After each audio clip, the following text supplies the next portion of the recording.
The first mistake I see a lot of players doing is actually not giving some of the classes a try. As you can see here, I have a level 71 Deadeye, a level 4 Witch, and a level 10 Sorceress. Now, I know a lot of players have tried playing as a Sorceress, or they are playing as a Sorceress, especially if you look at the leaderboard. Sorceress is like very much one of the highest picked classes, so I was like, I'm going to give that a try. I didn't like the Sorceress at all. I didn't get on with it. It wasn't fun for me. I don't like the gameplay. So I then swapped over to Deadeye, and that is just so much fun. The Ranger has been amazing. It's literally my favorite class in the game right now. There's a few others I still need to try, but if you're playing a class, make sure you just take some time to go and do the first part of Act 1 with a different class to see if you prefer that gameplay style a bit more or less than the one you've tried first. Most of the time in a game like this, especially with PoE, you're going to find that the first class you pick isn't going to be the most fun or best class for you. So just go ahead, try the first couple of classes in Act 1, see if you like them or if there's one that's better, and that's going to be an easy way to fix having a bit more fun with the game. Now, another issue I see a lot of players doing is they're not trading with other players. So in Path of Exile, you're going to be able to get a lot better gear, but it's very RNG based, right? So you're going to end up struggling once you get to Cruel mode and then once you get to endgame because your gear is pretty trash. You don't have resistances like you need, or you don't have the damage you need because you've just been trying to get your gear by playing through the game, and whatever drops, and you're like, yep, that's my gear now. But, you know, you have access to trading, especially if you're on like the standard league. You can literally trade with other players to get exactly what you need. Now, this will also link into the next one, because what you can do here is, I see again a lot of players like missing out on this fact. You need to get your resistances as high as possible. In the end game, you're going to get one-shot by a lot of things, even with like capped out resistances, but you will survive quite a lot of things if you have that maxed out resistances. Now, resistances do max out at 75%, so here you can see my lightning. It says I have 104% in the brackets, but it's capped at 75. Now, what I did was I looked at all the gear that was a lack of resistances, and I literally went to the trade website and traded with other players to get this better gear. Doing that is going to help you survive so much while you're going through the campaign. Obviously, you're going to have to be a bit worried about like changing gear while you're still campaigning, so maybe don't trade as much as often in the campaign, but in endgame, trading is going to be a major source of your equipment, because it's just like they're selling things that you need and it's super cheap. Like, I've seen a lot of the materials and pieces that I needed go for like 1 exalt at a time, you know, so it is very cheap and you can just farm that material up easily as well. So please, please, please don't waste your time by just using poor gear and getting one shot by everything. Get the resistances you need, get the damage you need, and you're going to be good to go. Then I also see a lot of new players skipping side bosses through the campaign. Don't do this, because for example here you can see Byra of the Rotten Pack will drop 10% to cold resistance. As you're going through the campaign, you're going to find that there are more things you can unlock. For example, the King in the Mist will give you 30 spirit. Here you got Crowbell, which gives 2 weapon set passive skill points, which is amazing. Una's Hut, you can get the loot, and that will give you another 2 passive skill points. Then if you go to the underground, you can also get Candlemas the Living Right, who will then give you 20 to maximum life. That is absolutely huge in the first act. Then in Act 2, you've got all sorts of different places again. You're going to be able to find 2 skill points from defeating Kabbalah, the Constrictor Queen, in Kef. Then you're going to need to find 2 charm pieces while going through the maps. I believe it's the Bone Pits and one of the other maps. I can't remember which one it was now. But you're going to get access to being able to choose between 30% increased charm charges gained or 15% increased mana recovery from flasks, which is very nice. In Deshar, you're going to also get another 2 skill points for finding a letter. And in the Spies of Deshar, you can access this thing called the Sisters of Garakan, and they give you plus 10% lightning resistance as well. Also, during your time in Act 2, you are going to get access to your Ascendancies by doing the Trial of the Sechamus, so just make sure you're aware of that. Right, in Act 3, the first thing you want to kind of do is find Mighty Silverfist, which gives access to another 2 passive skill points. You're going to get access to something called the Venom Draft, which will let you pick of like 1 out of 3 potions that all do different things.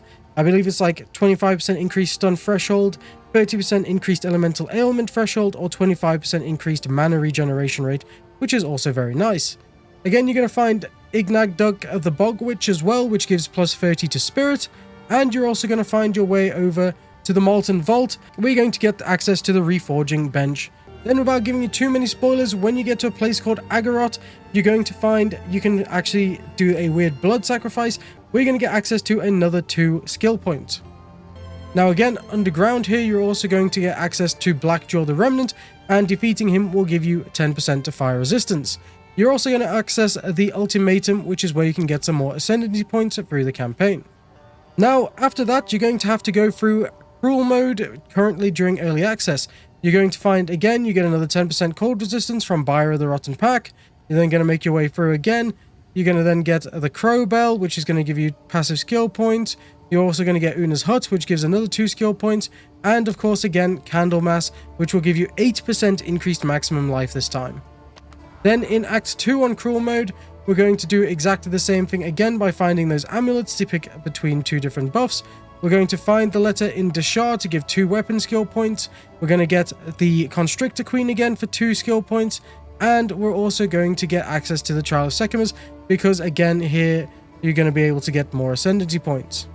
Then in Act 3 we're going to come back for the Bog Witch because this time they drop 40 Spirit, giving you 100 total Spirit through the campaign. You're going to again go for the Mighty Silver Fist for the skill points.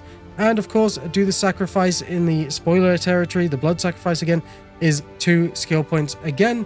You're also going to get access to another Venom draft, but this time I believe it gives you a choice of like Chaos Resistance, 5+ to all attributes, 15% reduced slowing potency of debuffs as well, so one of those is very good. You're then going to get access again to the Trial of Chaos, which is again Ultimatum, which is very fun.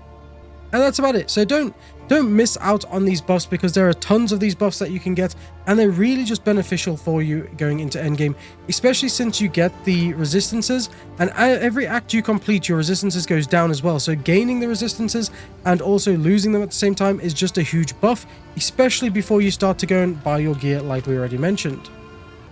Now when it comes to gear that you find randomly, you're going to notice they have all sorts of different rarities. You have like white items, you have blue items, and you have like the yellow items and even uniques.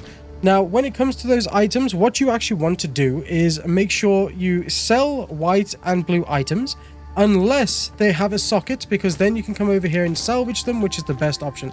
Anything with quality or sockets you want to salvage if they're useless. Anything that's blue or white, just straight up sell.